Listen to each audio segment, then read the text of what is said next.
Covid 19 corona पूरे विश्व के अंदर एक ऐसी महामारी फैली कि जिसने पूरे विश्व को हिला के रख दिया। एक वर्ल्ड वॉर से भी जितना बड़ा नुकसान हो सकता था पूरी दुनिया का, उससे भी कई गुना ज्यादा नुकसान एक छोटे से वायरस के चक्कर में हो गया। ऐसे समय पे भारत के अंदर भी बहुत बड़ा संकट रहा। हमें पता है कि हमने तीन चार ये चौथा लॉकडाउन स्टार्ट हुआ है तो 3 लॉकडाउन हमने झेले। लगभग 2 महीने तक भारत पूरी तरीके से लगभग बंद रहा है। ऐसे समय पे भारत के लोगों ने जिस तरीके से हिम्मत बांधी, एक दूसरे की मदद करी, एक इतना बड़ा एग्जाम्पल सेट किया कि इतनी बड़ी महामारी होने के बावजूद भी भारत के अंदर ना तो बिल्कुल कोई भूखमरी हुई, ना ही कोई ऐसी अराजकता फैली कि जिससे भारत की छवि खराब होती या भारत के लोगों को, भारत में रह रहे लोगों को नुकसान झेलना पड़ा या भूखा रहना पड़ा। काफी सारी समाज सेवी संस्थाएं, काफी सारे समाज सेवी लोग दिन रात मेहनत करके प्रशासन के साथ जिस तरीके से जो भूखे रह रहे हमारे मित्र हैं, भाई हैं, उनकी जो हेल्प करी है, उनकी मदद करी है, उन्हें खाने के फूड पैकेट्स पहुंचाए या उनको खाने का इंतजाम किया है, वो बहुत ही सराहनीय रहा। लेकिन इस बात में एक चीज और देखने को मिली कि हमारे प्रधानमंत्री जी ने जब लगभग दूसरे लॉकडाउन के आसपास जब प्रधानमंत्री जी ने पीएम केयर्स फंड नाम की एक एप्लीकेशन बनाई थी और उन्होंने फंड मांगा था भारतीयों से कि ताकि हम देश को और भी अच्छा मजबूत बना सकें ऐसी महामारी के समय पे, तो हमने ये चीज देखी कि कई सारी स्वदेशी कंपनियां, मैं फिर से एक बात अपनी दोहरा रहा हूं, कई सारी स्वदेशी कंपनियां उन्होंने पीएम केयर्स फंड में, या फिर मैं यूं कहूं भारत के पीएम केयर्स फंड के अलावा भी जितने भी समाज के रिलेटेड जो काम थे उन सब में स्वदेशी कंपनियों का कंट्रीब्यूशन बहुत अच्छा और बहुत ही सराहनीय रहा है। फिर चाहे जमशेद जी का आज के टाइम पे जो रतन टाटा जी का जो ग्रुप है, टाटा ग्रुप हो, या फिर पतंजलि का स्वामी रामदेव जी का पतंजलि ग्रुप हो। पतंजलि ने भी हमें पता है 25 करोड़ डोनेट किया है पीएम केयर्स फंड में। उसके अलावा जिस तरीके से ग्राउंड लेवल पर काम किया है समाज सेवा के हिसाब से, वो सराहनीय है। रतन टाटा जी ने 1500 करोड़ पहले दिन ही अनाउंस कर दिया था। तो ये जज्बा हमारे भारतीय की जो स्वदेशी कंपनियां हैं उनका दिखाई देता है। यहां पर एक बात और कहना चाहता हूं, रतन टाटा जी हमेशा, टाटा जो ग्रुप है इनकी एक कहानी रही है, चाहे जमशेद टाटा की बात हो या फिर आज के टाइम पे रतन टाटा की, टाटा ग्रुप ने हमेशा भारत के साथ कभी भी ऐसी महामारी के समय पे कंधे से कंधा मिलाकर अपनी देशभक्ति का बहुत बड़ा सबूत हमेशा दिया है। तो आइए आज हम जानते हैं स्वदेशी कंपनी होने के कितने बड़े फायदे होते हैं, और खासकर रतन टाटा जो जिस समूह से हैं, टाटा समूह, उनका कितना बड़ा योगदान है भारत के अंदर स्वदेशी जिंदा रखने के। आपको पता है कि हिंदुस्तान लीवर लिमिटेड के जो सौंदर्य प्रशासन हम जो खरीद रहे हैं आज के समय पे, ये ब्रिटेन के 2 भाई लीवर ब्रदर्स, उनके द्वारा स्टार्ट किया गया एक कंपनी थी कि जिन्होंने 1898 में मेरठ के अंदर पहला कारखाना लगाया था। इस कारखाने में नहाने का साबुन नहीं बनाया गया, बल्कि लीवर ब्रदर्स अन्य देशों से साबुन लाकर यहां पर सप्लाई किया करते थे। हम ये भी कह सकते हैं कि भारत के अंदर साबुन में नहाने का जो प्रयोग किया गया वो लगभग 1898 में ये प्रयोग किया गया लीवर ब्रदर्स द्वारा।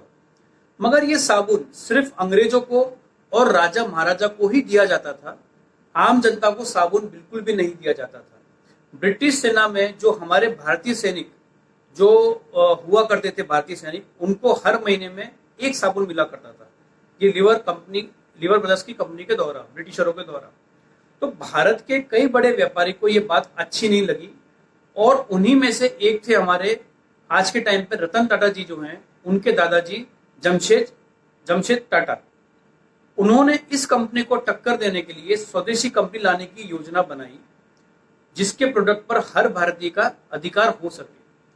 इसमें कोई शक नहीं है कि टाटा बंधु जो हैं, उनका भारत के प्रति जो लगाव, जो देशभक्ति उन्होंने हर मौके पे साबित करी है, और साथ साथ में जो स्वदेशी की एक झील बना के रखी है, एक हिम्मत बना के रखी है भारत के अंदर, तो टाटा समूह का बहुत बड़ा इसमें योगदान है।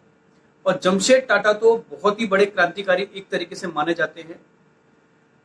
तो यही सोचकर जमशेद जी ने मैसूर के जो शासक थे कृष्ण राजा वाडियार, उनसे मुलाकात करी और उनसे कहा कि आप एक स्वदेशी फैक्ट्री लगाएं और एक फैक्ट्री मैं लगाता हूं, साबुन का फॉर्मूला मैं आपको देता हूं। तब मैसूर के राजा ने 1916 के अंदर बेंगलोर के अंदर मैसूर सैंडल कंपनी की स्थापना करी थी और पहला स्वदेशी साबुन भारत के अंदर बनाया गया था। मगर उस समय प्रथम विश्व युद्ध चल रहा था, इसलिए इसकी जो बिक्री थी वो 1916 में ना हो सकी, बल्कि 1918 में इसकी बिक्री शुरू हुई भारत के अंदर।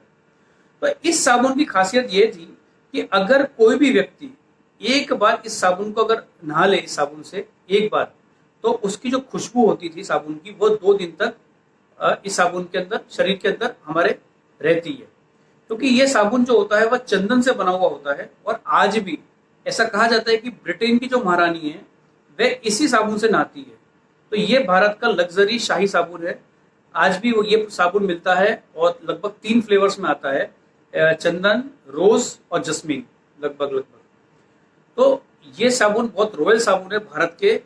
अगर आज हम मार्केट की बात करें तो प्रथम विश्व युद्ध के बाद जब भारत में त्वचा संबंधी रोग जब फैल रहे थे, तो इसी को ध्यान में रखकर 1918 के अंदर जमशेद टाटा ने केरल के अंदर नीम का साबुन बनाया था, जिसका नाम हमाम दिया गया था। हमें पता है हमाम भी एक अच्छा ब्रांड है, पहले टीवी पर ऐड भी आते थे और आज भी ये मार्केट में अवेलेबल है।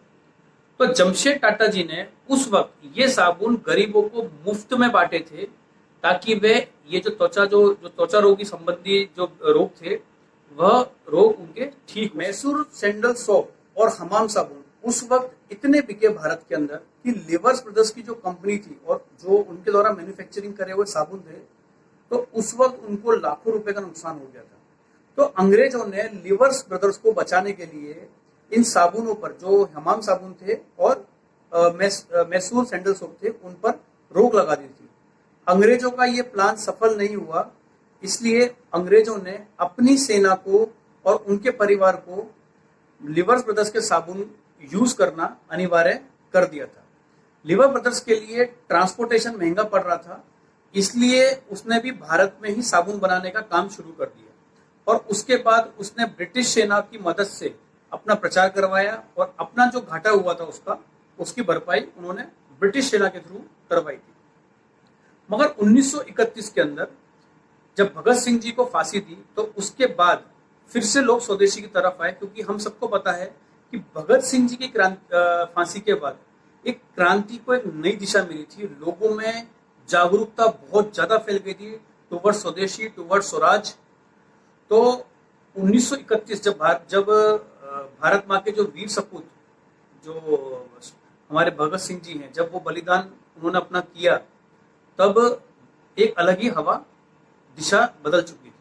तो लोग स्वदेशी की तरफ बहुत ज्यादा रुचि में आ गए थे। तो उस समय जो लिवर बंधु के जो प्रोडक्ट्स थे उनको बहुत बुरा फटका पड़ा था।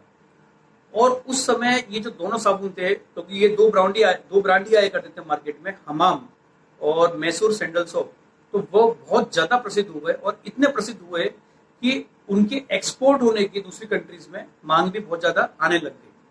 तो जमशेद टाटा जी जो थे वह हम सबको पता है कि एक दूरदर्शी व्यक्ति थे और एक भारत के एक आइकॉन रह चुके हैं, तो एक बिजनेस आइकॉन रह चुके हैं। तो भारत को वह हमेशा आत्मनिर्भर बनाना चाहते थे, इसलिए उनके 4 सपने थे।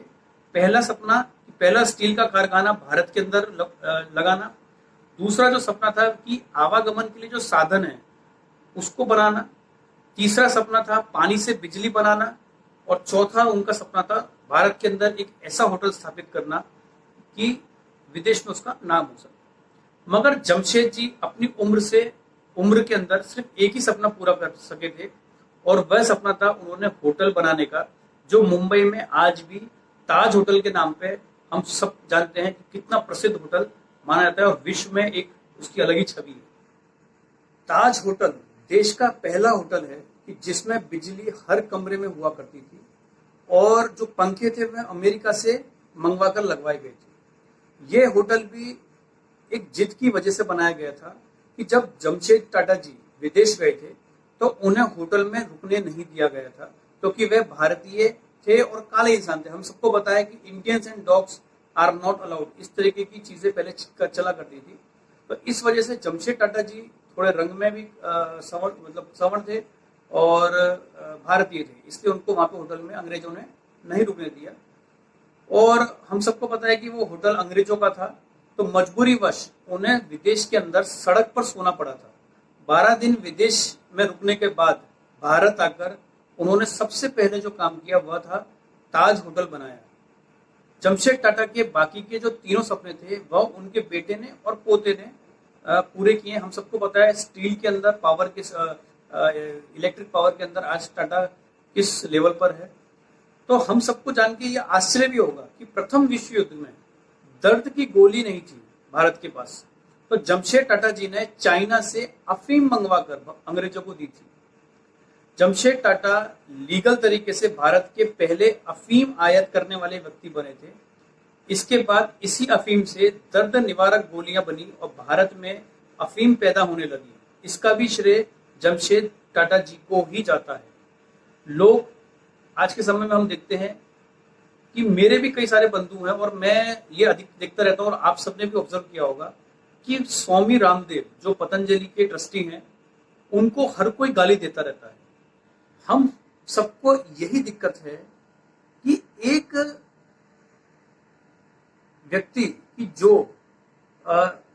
अंगोछा पहन के घूमता है, जो शरीर में कुछ भी कपड़े नहीं ढकता है, जो सुबह 4 बजे उठ के योग सिखाता है, जो योग को इंटरनेशनल डे योग इंटरनेशनल डे साबित कर देता है, जो भारतीय संस्कृति में 1 लाख बच्चों को वैदिक शिक्षा देने का प्रण लेके चल रहा है, जो हर त्रासदी में भारत की कंधे से कंधा मिलाकर भारत के लोगों के साथ खड़ा रहता है। हम सबको शायद पता नहीं हो, उत्तराखंड त्रासदी जो विश्व की सबसे बड़ी त्रासदी मानी गई थी, जिसमें बद्रीनाथ केदारनाथ में जो हादसा हुआ था, हम सभी को पता है विश्व की सबसे खतरनाक त्रासदी मानी गई है। उसमें अगर किसी भी संस्था ने सबसे ज्यादा काम किया है और जिसका वर्ल्ड रिकॉर्ड है, तो मैं आपको यहाँ जानकारी देता हूँ, आप चाहे गूगल पे सर्च कर लीजिए, पतंजलि ही है कि जिसने त्रासदी में, उत्तराखंड त्रासदी में सबसे ज्यादा काम करने का वर्ल्ड रिकॉर्ड बनाया है। मैं यहाँ पे एक बार डंकी की चोट पे ये कह सकता हूँ कि भारत के अंदर कोई भी ऐसी कंपनियां हैं, विदेशी कंपनियां, कि जिन्होंने पतंजलि के बराबर 1% का श्रम किया हो, 1% का समाज सेवा भी करी हो। हम लोगों को ये समझना होगा कि स्वदेशी होने का कितना बड़ा फायदा होता है कि आज अगर पतंजलि जैसी कंपनियों को अगर हम सपोर्ट करेंगे तो स्वामी रामदेव जी ने 25 करोड़ रुपए दान किया। उनकी कंपनी को भी 8 से 10 साल ही हुए मार्केट में आए हुए, लेकिन दूसरी जो कंपनियां हैं उनका क्या कंट्रीब्यूशन है। उसके अलावा स्वामी रामदेव जी के पतंजलि ने हर शहर में पब्लिक के लिए कंधे से कंधे, चाहे खाने की व्यवस्था हो, चाहे राशन किट की व्यवस्था हो, चाहे किसी भी तरीके से व्यवस्था हो। अगर आज पतंजलि को अगर हम किसी ना किसी तरीके से 2 रुपए दे रहे हैं प्रोडक्ट लेके, तो क्यों ना हम लें, क्योंकि वो पैसा हमारे ही काम आ रहा है, हमारी संस्कृति को बढ़ाने के लिए काम आ रहा है। ये चीज हमें समझनी पड़ेगी। और ये एक बात हकीकत है कि अगर जमशेद टाटा जी या फिर टाटा ग्रुप की हम बात करें, चाहे रतन टाटा जी भी उसमें शामिल है, उसके बाद अगर कोई व्यक्ति स्वदेशी की सोचता है और स्वदेशी को ढंग से भारत के अंदर स्थापित करने की सोचता है, तो वह चाहे हम कितना भी क्रिटिसाइज करें, चाहे हम कितना भी उनको फेवर करें, लेकिन सत्य सत्य रहेगा। वह सिर्फ और सिर्फ पतंजलि ही है, स्वामी रामदेव जी ही हैं, इसमें कोई शंका नहीं है। और अगर किसी को ये बात से ऑब्जेक्शन है तो मेरे को कमेंट करे, मैं उनसे पर्सनल बात करूंगा ताकि उनके ऑब्जेक्शन भी क्लियर हो सके। तो हमको समझना पड़ेगा कि हमें इस समय स्वदेशियों को अपनाएं ताकि हमारे ही संस्कृति को बचाने में वह कितना बड़ा रोल निभा सकते हैं। तो ये चीज हमको बहुत जल्दी अपने जीवन में लागू करनी पड़ेगी। हम चाहे लाख मजाक उड़ा लें स्वामी रामदेव जी का, मगर ये सत्य है कि जमशेद टाटा जी के बाद अगर विदेशी कंपनियों को किसी ने टक्कर मारी है तो वो स्वामी रामदेव जी ने मारी है। और ये हर कोई व्यक्ति आंख बंद करके विश्वास मानेगा, भले ही हम उनको क्रिटिसाइज करेंगे या उनको प्यार करेंगे। भारत के अंदर अगर पहली कार की भी बात करें तो जमशेद टाटा जी ने ही खरीदी थी। और भारत में पहला अगर आवागमन का साधन बनाया है बस और ट्रक, हम सबको पता है, तो टाटा ग्रुप ने ही बनाया है। तो जब भी भारत संकट में आता है तब भारत के जो व्यापारी हैं और भारत की जो कंपनियां, चाहे आज रिलायंस है, अदानी है, जो भी बड़े बड़े ग्रुप है, बिरला है, चाहे कितने बड़े ग्रुप हो, वही समय पे, खरे समय पे काम आते हैं, ना कि विदेशी कंपनियां। हम अभी भी देख लेंगे कि हिंदुस्तान यूनिलीवर का क्या योगदान रहा इस कोरोना के खिलाफ लड़ने में भारत के अंदर। मैकडोनल्ड्स, डोमिनोज, इनका क्या योगदान रहा है, जो खरबों रुपए यहां से कमा के ले जाते हैं। तो समय आ गया है हमें स्वदेशी पे आने का, और स्वदेशी को अगर हम अपनाएंगे तो हमारा भारत आत्मनिर्भर बनेगा। प्रधानमंत्री का जो सपना है कि भारत को स्वावलंबी हमको बनाना है, आत्मनिर्भर बनाना है, तो वो सपना भी भारत का क्लियर होगा, प्रधानमंत्री जी का क्लियर होगा, हम सबका उसमें फायदा है। क्योंकि ऐसी त्रासदी आती है तो हमें हमेशा कुछ ना कुछ सिखाती है, और इस बार हमको यही सिखाया है कि जीवन में लड़ना हो तो एक होके लड़ेंगे ना तो सब कुछ, हम हर किसी को हरा सकते हैं। अलग अलग रहेंगे तो हम कभी भी किसी को हरा नहीं सकते। तो स्वदेशी को अपनाइए, एक रहिए, एक विचार लाइए और अपने देश को ताकतवर बनाइए।